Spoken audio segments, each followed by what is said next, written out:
नदी की गोद में बसा एक द्वीप, लहरों के बीच एक मंदिर और उस तक पहुंचने का एकमात्र रास्ता नाव। हम बात कर रहे हैं ब्रह्मपुत्र नदी और उसके बीच बसे उमानंद मंदिर की। आज हम चलेंगे एक आध्यात्मिक और प्राकृतिक यात्रा पर नाव से इस पवित्र द्वीप की ओर। दोस्तों, ब्रह्मपुत्र एक नदी नहीं, एक जीवन रेखा भी है। इसकी गहराई में है इतिहास, संस्कृति और श्रद्धा।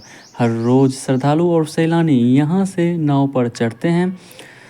किसी के लिए यह एक धार्मिक यात्रा है तो किसी के लिए प्रकृति की गोद में सुकून की तलाश। ब्रह्मपुत्र नदी अपनी विशालता और सुंदरता के लिए प्रसिद्ध है। नदी के किनारे पर कई मंदिर और घाट हैं जो इसकी सुंदरता को और भी बढ़ाते हैं। उमानंद मंदिर ब्रह्मपुत्र नदी के बीच में स्थित एक प्रमुख शिव मंदिर है। यह मंदिर अपनी सुंदर वास्तुकला और ऐतिहासिक महत्व के लिए प्रसिद्ध है। मंदिर के अंदर भगवान शिव की पूजा होती है और ये प्रमुख तीर्थ स्थल भी है।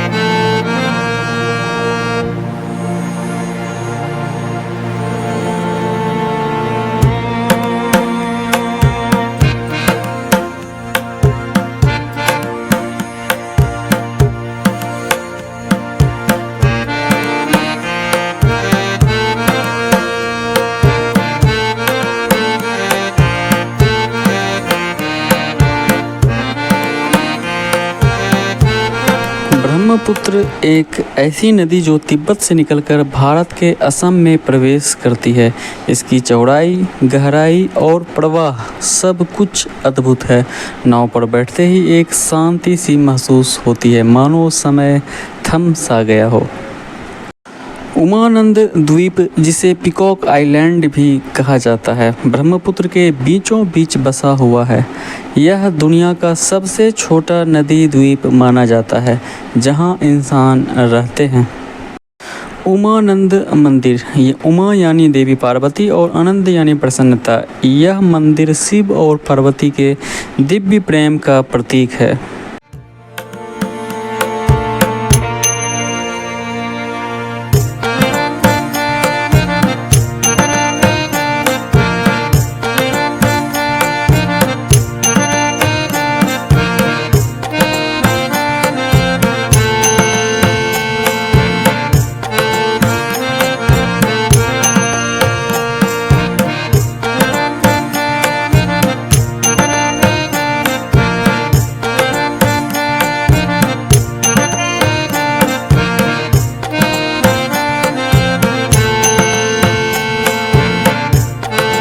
नाव जब नदी के बीच में चलती है तो चारों ओर सिर्फ लहरों की आवाज़ और हवा की सरसराहट होती है। ब्रह्मपुत्र का यह शांत सौंदर्य मानो आत्मा को छू जाता है।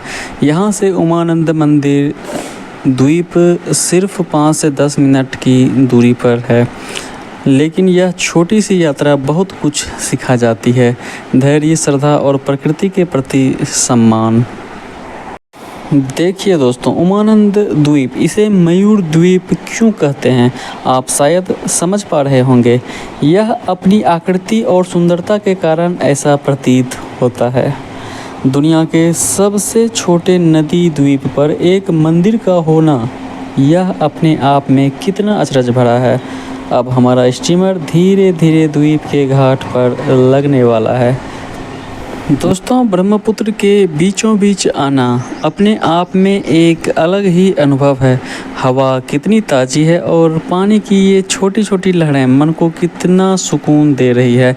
आप चारों ओर हरियाली और दूर पहाड़ियों के नज़ारे देख सकते हैं। यह सिर्फ एक मंदिर की यात्रा नहीं, बल्कि प्रकृति के साथ एकरार होने का मौका भी है। कुछ देर बाद हम सामने वो छोटा सा द्वीप नज़र आने लगेगा जिसे पिकॉक आइलैंड या मयूर द्वीप कहते हैं।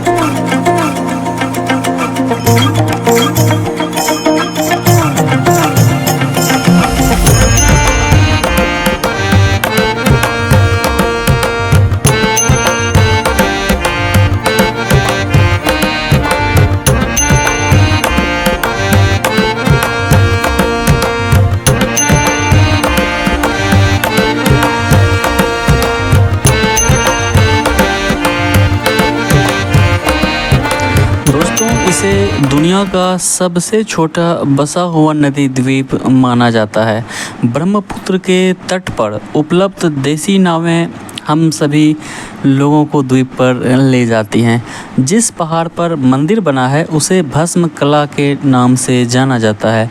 इसे 1964 में अहोम राजा गदाधर सिंह के आदेश पर बनाया गया था, लेकिन 1967 में आए भूकंप में यह टूट गया था। एक दंत कथा के अनुसार कहा जाता है कि शिव ने भयानंद के रूप में यहाँ निवास किया था।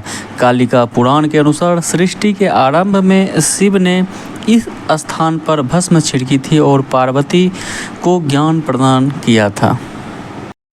इस पर्वत को भस्मकूट भी कहा जाता है। कलिका पुराण में कहा गया है कि उर्वशी कुंड यहीं स्थित है और यहाँ देवी उर्वशी निवास करती हैं, जो कामाख्या के भोग के लिए अमृत लेकर आती हैं और इसलिए इस द्वीप का नाम उर्वशी द्वीप भी पड़ा।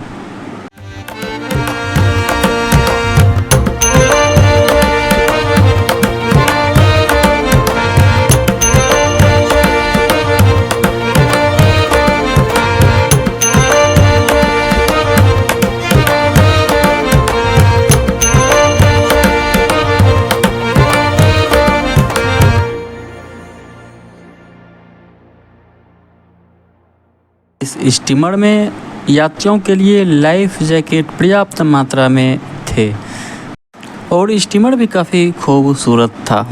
दोस्तों, लाइफ जैकेट हम लोगों को पहन के सफ़र करना चाहिए। कृपया लाइफ जैकेट पहनकर ही सफ़र करें, इसे भूलने की कोशिश ना करें, ये ज़रूरी है। नाव धीरे धीरे आगे बढ़ रही है और ब्रह्मपुत्र की लहरें हमें अपने आगोश में ले रही हैं। साथियों, अब हम लोग पहुंचने वाले हैं उमानंद द्वीप पर। इसे मयूर द्वीप भी कहा जाता है।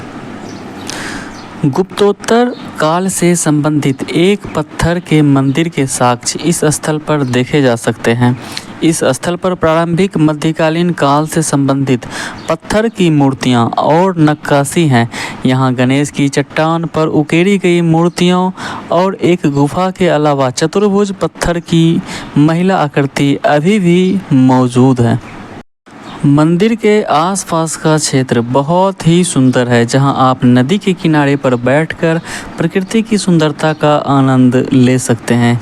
यहां के स्थानीय लोगों की जीवन शैली और संस्कृति को देखना भी एक अद्भुत अनुभव है। करीब 10 मिनट की नाव यात्रा के बाद हम पहुंचते हैं उमानंद द्वीप पर। यहां से मंदिर तक जाने के लिए थोड़ी सी चढ़ाई करनी पड़ती है, लेकिन ऊपर पहुंचते ही जो दृश्य दिखता है वो सारी थकान मिटा देता है। ब्रह्मपुत्र की विशालता और गुवाहाटी शहर का अद्भुत नज़ारा। मंदिर छोटा है लेकिन इसकी ऊर्जा बहुत बड़ी है। यहाँ भगवान शिव की पूजा की जाती है और ख़ास तौर पर महाशिवरात्रि के दिन यहाँ श्रद्धालुओं की भारी भीड़ होती है। माना जाता है कि यहाँ भगवान शिव ने तपस्या की थी और इस जगह का जिक्र कलिका पुराण में भी मिलता है। इस द्वीप की खासियत है सिर्फ मंदिर नहीं बल्कि यहाँ की प्रकृति भी है। हरे भरे पेड़, चहचहाते पक्षी और बंदरों की कूदाफांद सब कुछ मिलकर एक अलग ही दुनिया बना देते हैं। अगर आप ध्यान लगाना चाहते हैं या बस कुछ पल शांति में बिताना चाहते हैं तो ये जगह किसी स्वर्ग से कम नहीं। पूजा स्थल होने के अलावा उमानंद मंदिर भी पूजा के विशिष्ट स्थानों के लिए एक सुखद अपवाद है। जबरदस्ती धर्म के शोरगुल से दूर इस जगह का शांत वातावरण आपको कुछ देर के लिए बैठने और इस जगह की खूबसूरती को महसूस करने के लिए मजबूर करता है। यहाँ रास्ते में छोटी छोटी दुकानें मिलती है जहाँ फ्रूट चाट बहुत अच्छे मिलते हैं। हमने भी फ्रूट चाट खाया और कहा जाता है दोस्तों यहाँ के बारे में कि सोमवार को पड़ने वाली अमावस्या के दिन यहाँ पूजा करने से सबसे अधिक आनंद मिलता है। शिव चतुर्दशी यह प्रतिवर्ष मनाया जाने वाला सबसे रंगीन त्यौहार है। इस अवसर पर बहुत से भक्त देवता की पूजा करने के लिए मंदिर के आसपास का वातावरण और द्वीप की दिव्य लेकिन कम आकर्षक सुंदरता इसे प्रकृति प्रेमियों के लिए एक स्वर्ग बना देती है। आप लोगों को मंदिर के अंदर की फ़ोटो नहीं दिखा सकते, क्योंकि मंदिर के अंदर फ़ोटोग्राफ़ी की अनुमति नहीं थी। इसलिए मैं आपको विश्वास दिलाता हूँ कि अंदर का वातावरण बहुत ही शांतिपूर्ण और आध्यात्मिक है। आप अपनी आँखें बंद करके कुछ पल ज़रूर बिताएँ। दोस्तों, यहाँ से सूर्यास्त का दृश्य भी बहुत ही सुंदर होता है, जो नदी की लहरों में सुनहरे रंग बिखेरता है। हर लहर, हर हवा का झोंका और शिव का आशीर्वाद, सब कुछ मिलकर यह यात्रा एक यादगार अनुभव बना देता है।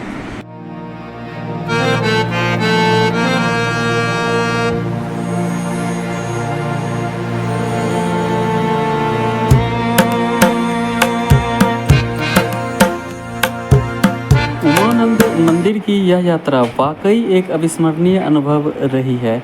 ब्रह्मपुत्र की शांत लहरों पर सफ़र, दुनिया के सबसे छोटे द्वीप पर शिव के दर्शन और प्रकृति की गोद में कुछ पल बिताना, यह सब कुछ मन को एक नई ऊर्जा से भर देता है। दोस्तों, अब समय है लौटने का, लेकिन इस छोटी सी यात्रा में जो अनुभव मिला वह जीवन भर याद रहेगा।